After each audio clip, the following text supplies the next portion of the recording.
Es una medida que responde a una imputación absolutamente falsa. Y no aceptamos imposiciones de ningún otro respecto a las decisiones soberanas que se tomen en Chile. La reacción del gobierno tras el anuncio de Estados Unidos. A través de redes sociales, el secretario de Estado norteamericano Marco Rubio anunció la revocación de visas a funcionarios del gobierno chileno, una medida que prohíbe el ingreso a Estados Unidos al ministro de Transportes Juan Carlos Muñoz, al subsecretario Claudio Araya San Martín y al jefe de gabinete Guillermo Petersen. ¿Por qué Estados Unidos toma esta decisión?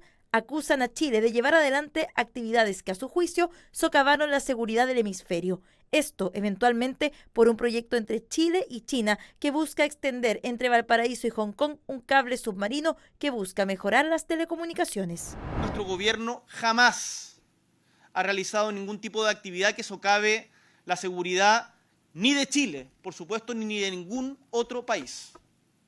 Que Chile es y será autónomo en las decisiones que tome. Uno de los afectados que ya tiene su visa cancelada alzó la voz. El ministro de Transportes insistió en que este proyecto que generó el conflicto diplomático no está aprobado.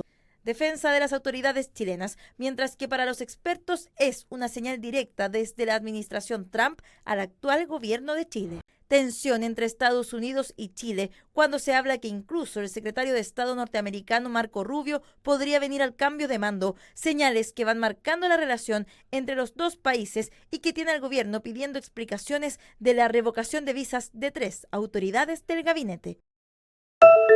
We could see black smoke pluming up everywhere. Sydney and Robert Tinney have been enjoying their vacation in Puerto Vallarta since February 5th, until Sunday morning when they were told to shelter in place. We woke up yesterday morning and it was very strange. We heard a lot of explosions, loud noises. It was dark and I thought, are we having a thunderstorm?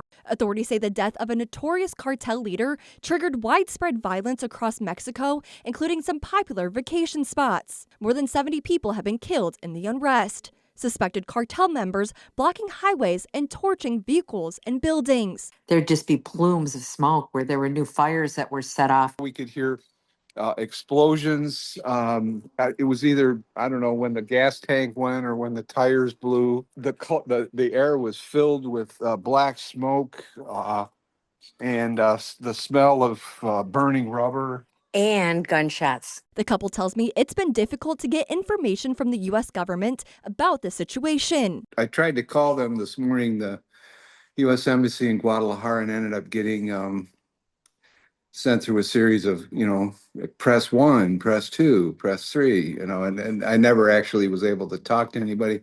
They have a travel warning posted that's pretty generic, shelter in place, avoid dangerous areas. If anybody's hurt or injured, call 911. Several airlines suspended flights to some Mexican cities. Cindy tells me it appears to her the chaos is calming down. We have company who was supposed to be coming down tomorrow they've canceled their flights. So I think people are going to be trying to leave. We're not scheduled to leave for a week and a half. Cerca de 2 meses con inundaciones, así han permanecido los habitantes de Acandi Chocó, quienes para movilizarse por sus calles deben hacerlo tomados de cuerdas o en embarcaciones. Mira cómo está aquí, ven. Estamos bien acá, bien atrancados acá. Este río se metió por todo esto. Ahora no sabemos por dónde es que vamos a salir. Es bien afectado. El nivel del río Acandi subió y gran parte del casco urbano quedó bajo el agua. Más de 2.500 familias han resultado afectadas. Porque ya estamos a punto de quedarnos aquí en la vía, miren, solamente queda 1,5 metros para que la vía quede totalmente deshabilitada. Que puentes, carreteras, casas se han visto perjudicados, incluso ganado, las siembras de los campesinos se han visto bastante perjudicadas gracias a que hay desbordamiento de prácticamente de todos los ríos del municipio. El único hospital que atiende a más de 16.000 habitantes en Acandí está en estado crítico, poniendo en riesgo a los pacientes y al personal de la salud.